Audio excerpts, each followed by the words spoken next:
Vítejte v podcastu Gymslotes Academy, kde vám pomůžeme zůstat zdraví, fit a být v obraze. V dnešním díle se ponoříme do tématu rezistentního škrobu. Rezistentní škrob je typ škrobu, který je odolný vůči trávení, vaše tělo ho nedokáže rozložit. To je dobrá věc, protože rezistentní škrob vyživuje vaše dobré střevní bakterie. Nejlepšími zdroji odolného škrobu jsou mouky ze zelených banánů a jitrocele, vařená a chlazená bílá rýže a syrový bramborový škrob.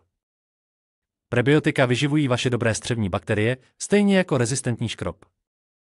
Pro snadný způsob, jak podpořit zdravé trávení, sáhněte po doplňku probiotik. Možná jste slyšeli o škrobových potravinách, jako jsou sladké brambory, rýže a další chutné sacharidy. Ale co je odolný škrob a proč je tak dobrý pro vaše střeva?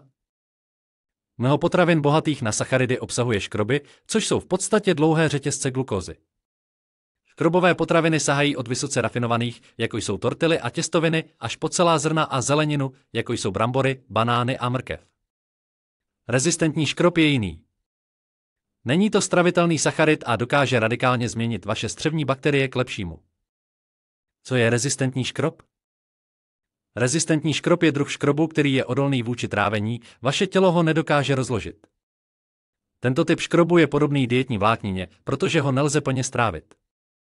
Obvykle trávicí enzymy ve vašem tenkém střevě rozkládají škrobové potraviny a přeměňují je na glukózu. Škroby se skládají ze dvou typů polysacharidů nazývaných amyloza a amylopektin. Potraviny s vyšším obsahem amylopektinu jsou snadno stravitelné škroby. Mezitím se potraviny s vysokým obsahem amylozy tráví mnohem pomaleji. Potraviny, které jsou považovány za rezistentní škroby, mají vyšší obsah amylozy. Namísto toho, aby byl rezistentní škrob rozložen jako jiné sacharidy, prochází žaludkem a tenkým střevem nestrávený a nedotčený se dostává do tlustého střeva. Jakmile se odolný škrob dostane do tlustého střeva, vaše dobré střevní bakterie se živí škrobem a fermentují ho. Prostřednictvím tohoto fermentačního procesu vaše střevní bakterie produkují něco, co se nazývá butyrát. Butyrát je mastná kyselina s krátkým řetězcem, která je zdrojem energie pro vaše enterocyty neboli buňky, které lemují GI-trakt. Máslo je potravina s vysokým obsahem butyrátu, což je jeden z důvodů, proč ho přidat do své kávy. Výhody rezistentního škrobu. Rezistentní škrob působí spíše jako prebiotikum než typický škrob. Prebiotikum je to, co vaše dobré střevní bakterie jedí. Spolu s posílením zdraví trávicího traktu krmením všech dobrých střevních bakterií existuje několik výhod rezistentního škrobu. Snižuje inzulínovou rezistenci. Vzhledem k tomu, že rezistentní škrob není absorbován, váš inzulín nestoupá jako jiné škroby a nezpůsobuje skoky krevního cukru. Studie z roku 2012 zjistila, že obézní muži, kterým bylo podáváno 15–30 gramů rezistentního škrobu denně po dobu 4 týdnů, vykazovali zvýšenou citlivost na inzulín ve srovnání s kontrolní skupinou, která nebrala nulový rezistentní škrob. Inzulinová citlivost je dobrá věc. Pokud máte vysokou inzulinovou rezistenci v důsledku chronicky zvýšené hladiny glukozy v krvi, hrozí vám vážné stavy, jako je cukrovka druhém typu, metabolický syndrom, srdeční choroby a obezita. Spaluje tuky a potlačuje hlad. Příjem rezistentního škrobu vám může pomoci kontrolovat vaši váhu. Jedna studie zjistila, že ženy, které jedly palačinky vyrobené z rezistentního škrobu a bílkovin, spálily po jídle více tuku než ženy, které jedly palačinky bez rezistentního škrobu. Jiná studie zjistila, že přidání rezistentního škrobu do jídel může zajistit větší sytost, což způsobí, že budete jíst méně kalorií. Zlepšuje vyprazňování. Pokud se potýkáte se zácpou, konzumace rezistentního škrobu může pomoci dát věci do pohybu. Studie z roku 2019 zjistila, že rezistentní škrob ve formě zelených banánů zlepšuje chronickou zácpu u dětí a dospívajících. Druhy rezistentního škrobu. Existují 4 druhy rezistentního škrobu a některé pro vás mohou fungovat lépe než jiné. RS1. Tento typ rezistentního škrobu je obsažen v obalu semen, ořechů, zrna a luštěnin, jako je čočka a fazole. Tyto potraviny však nefungují pro každého. Lepek a obiloviny obsahují různá množství zánětlivých proteinů a antinutrientů, které mohou ovlivnit lidi, i když nejsou citliví na lepek. RS2. Typ 2 je fermentovatelná vláknina v zelených banánech a syrových bramborách. RS3.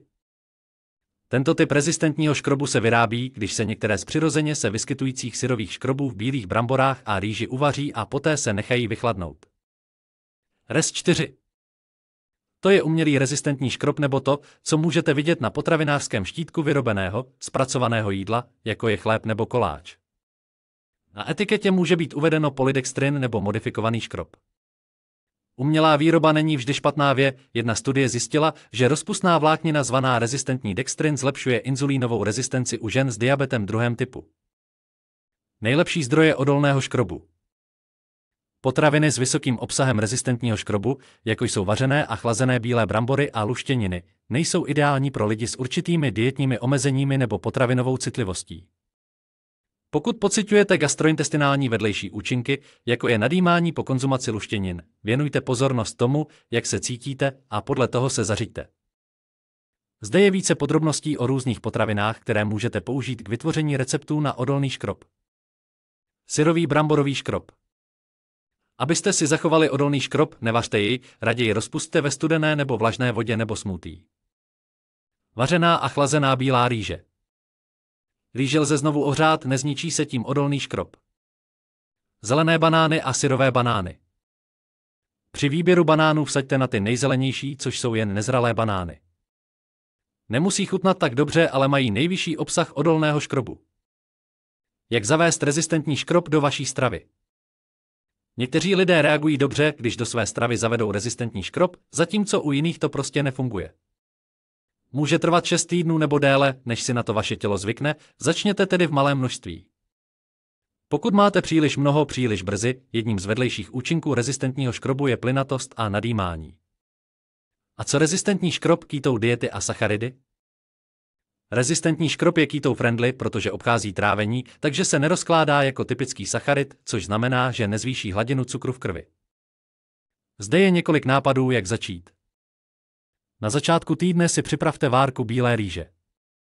Chlazení umožní vznik odolného škrobu a opětovné zahřátí množství rezistentního škrobu nesníží. Přidejte 1 polévkovou lžíci syrového bramborového škrobu do potravin bez tepelného zpracování, jako jsou smoothies a kefír. Pozor, bílé brambory přirozeně obsahují vyšší hladiny lektinu, proteinu, které mohou přispívat k zánětu, takže věnujte pozornost tomu, jak se po něm cítíte. Rozmixujte zelené banány do smoothie. Pokud je nemůžete použít před dozráním, zmrazte je. Přidejte mouku ze zeleného banánu do dezertů.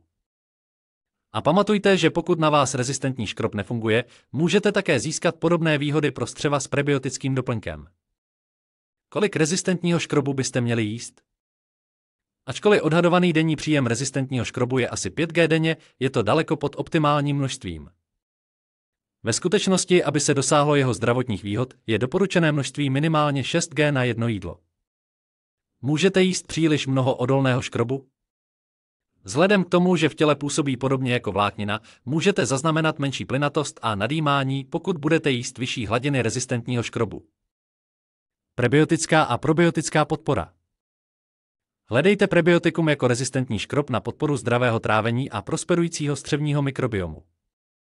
Pokud se obáváte rezistentního škrobu na keto, hledejte takový, který je v keto šetrný. Je také formulován tak, aby byl super šetrný k trávicímu traktu, což je skvělá zpráva pro stravitelnost. To je pro dnešní díl podcastu Gymslotes Academy vše. Doufám, že pro vás byly tyto informace užitečné. Zůstaňte naladěni na další epizody, ve kterých rozbalíme různá témata týkající se fitness životnímu stylu. Pamatujte, že znalosti jsou silou na naší cestě ke zdravějšímu a šťastnějšímu životu. Děkujeme za poslech a do příště buďte fit a silní.